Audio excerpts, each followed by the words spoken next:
He descubierto algo muy importante. Sé que es extraño, pero las flatulencias nos han acompañado desde tiempos inmemoriales.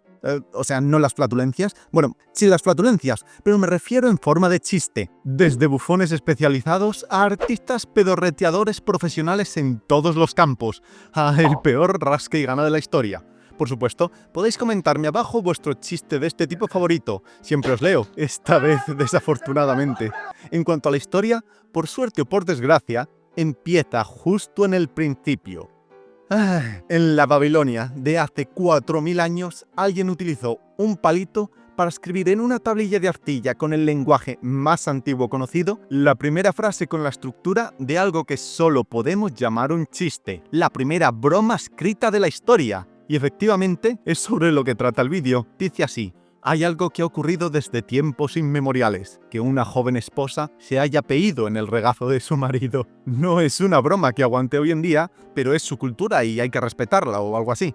Por cierto, voy a ir más o menos en orden, así que quedaos hasta el final para chistes pedorros de gusto más moderno. Y lo peor es que podemos suponer que este no era el primer chiste con respecto a los procesos gaseosos del intestino. Seguro que Groove o Croft hicieron humor con este acontecimiento natural pestoso en sus cavernas. Este solo es el primero escrito, pero seguro que antes había más porque hay una racha que hace que podamos dar por seguro que siempre nos han encantado los chistes malolientes. ¡Cuánta cultura, eh! Compartid el vídeo para extender este importantísimo conocimiento. Y es que sin avanzar mucho, en la literatura antigua hay alguna que otra broma flatulenta, pero mi favorita está en Las nubes, una comedia griega de casi 3000 años que tiene el honor de ser el primer cacho de historia en el que aparece Sócrates. Ya sabéis, el tío básicamente padre de la filosofía para la mitad del planeta y ancla en nuestra forma de ver el mundo.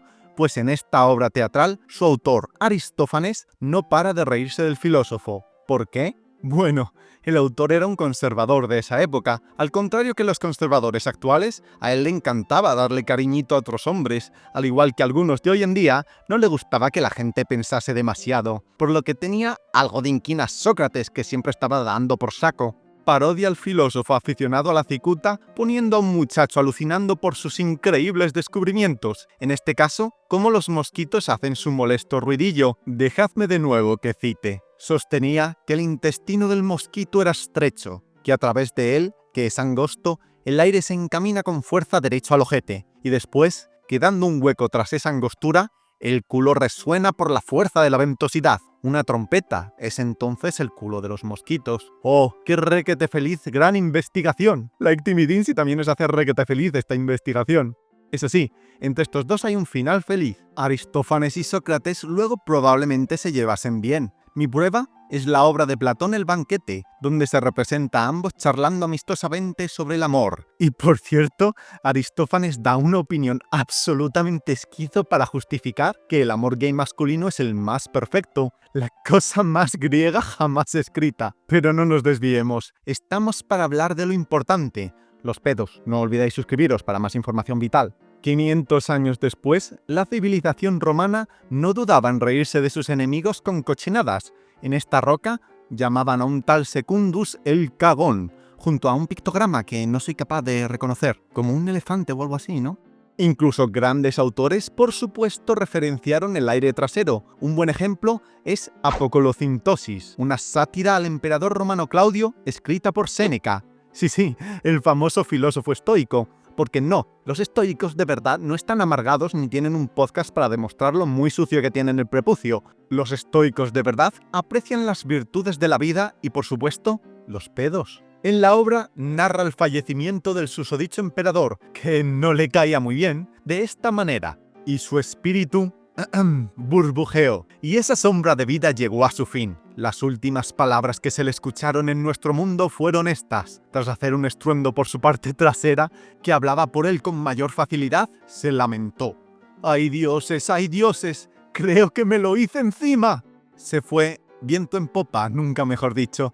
Él mismo, más tarde en el inframundo, cita a Homero como metáfora de su muerte. Las brisas me llevaron desde Ilión a la tierra de Ciconián. Y esto es algo del maravilloso ser humano. De Oriente a Occidente hay historias pedorras en libros tan legendarios como Las Mil y una noches, aunque creo que depende de la edición, dentro puede tener el relato del pedo histórico, en el que un tal Abu Hassan expulsa una ventosidad tal que se avergüenza como para exiliarse durante años, solo para descubrir que cuando vuelve, que efectivamente todos recuerdan su muy notable pedo, por lo que decide volver a irse. Y lo peor es que hay una historia parecida en Inglaterra, con el conde Edward de Vere, que le ocurre, pero esta vez delante de la reina. Y ya bien entrados en la Edad Media, hay libros de broma bien abundantes con chistes de la retaguardia.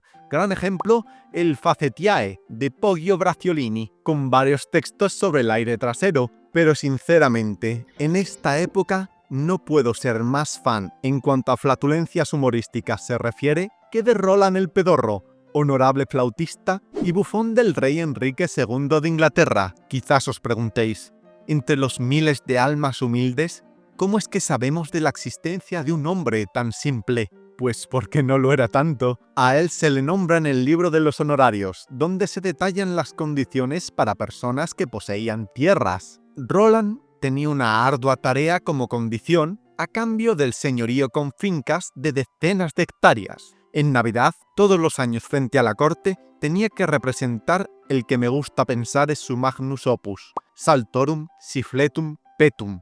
Traducido, un salto, un silbido y un pedo todo a la vez. Una obra que entendemos debía hacer partirse el culo al rey, no sé si literalmente. Y sí, todo esto estaba escrito en latín, que le da un aire muy señorial, claro. Rolandi Lepetor. Y es que saber controlar los aires malignos podía ser considerado como una gran habilidad digna de elogio. El poeta Piers Plowman del siglo XII se lamentaba diciendo que no tiene aquellas cualidades de un buen entretenedor. Literalmente dice, yo no puedo tocar el tambor, ni trompeta, ni contar chistes, ni peerme de manera graciosa en las fiestas, ni tampoco tocar el arpa. Muy fan de que los pedos estén entre contar chistes y tocar el arpa. Y siguiendo con artistas, en el medievo era común tanto en el populacho como con la gente menos humilde encontrarse muchos dobles sentidos sobre esos aires. En su obra, a Shakespeare le encantaba jugar con las palabras viento refiriéndose a ya sabéis qué. Mi favorito, el comienzo de la segunda escena del tercer acto del Rey Lear. Soplad vientos, partid vuestras nalgas, enfureceos y soplar, que cataratas y huracanes escupan hasta que empapen nuestros campamentos y torres. Y por supuesto, las artes visuales medievales también están llenas de chistes escatológicos. Les encantaba el tema de la trompeta trasera, lo entiendo. Tanto tiempo copiando manuscritos en un monasterio deja que la imaginación vuele de maneras increíbles, aunque en cuanto a dibujos hay un pueblo que llegó aún más lejos. Es verdad que son un poco más modernos que los del medievo, desde el 1600 a mediados del siglo XIX, pero como veis, en Japón dejaron de lado el trompeteo para centrarse en batallas de pedos, lo que nombraron el Higashen. Eso sí, es un poco injusto comparar estos artes siendo que tienen unos cuantos siglos de diferencia. Aquí, usando una ventosidad como arma arrojadiza en un dibujo de Occidente más cercano a la misma época del noble arte del Higashen. Pero no todo es diversión. Los pedos también pueden ser políticos. Las flatulencias son una cosa muy seria. El cisma que dividió a Europa Occidental, partiendo entre protestantes e Iglesia Católica, la mismísima cabeza del movimiento, Lutero, encargó un grabado que expresaba mediante estas ventosidades el rechazo a las antiguas tradiciones, lanzándoselas directamente al Papa Paulo III. Sepe el rey, sepe el Papa, y de peerse nadie se escapa.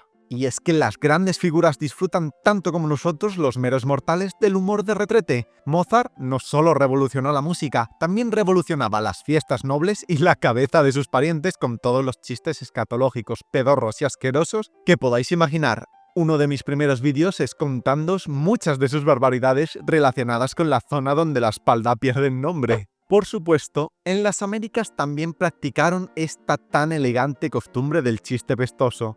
Hay algún que otro en Moby Dick, en la obra de Mark Twain, pero mi favorito es uno de Benjamin Franklin, el jambo del billete de $100 y creo que ligeramente importante para la fundación del país de los batidos de hamburguesa. Sarcásticamente, para reírse de las remilgadas e inútiles investigaciones de la Universidad Europea, envió un pequeño ensayo a un amigo donde las animaba a estudiar la manera de refrenar las fétidas descargas traseras, que como él decía, tanto ofendían a las compañías de uno. Y ya llegando a la industrialización, Al igual que el resto del mundo, los chistes de ventosidades no quedaron atrás en cuanto a su mercantilización capitalista, con la creación de la honorable profesión de los flatulistas, los artistas del pedo que recorrían ciudades con espectáculos desahogándose de maneras graciosas. Y los más talentosos, si es que se puede llamar así, haciendo música mediante lo que ya sabéis. Un ejemplo, Mr. Metano, flatulista que trabajó hasta principios de los 2000,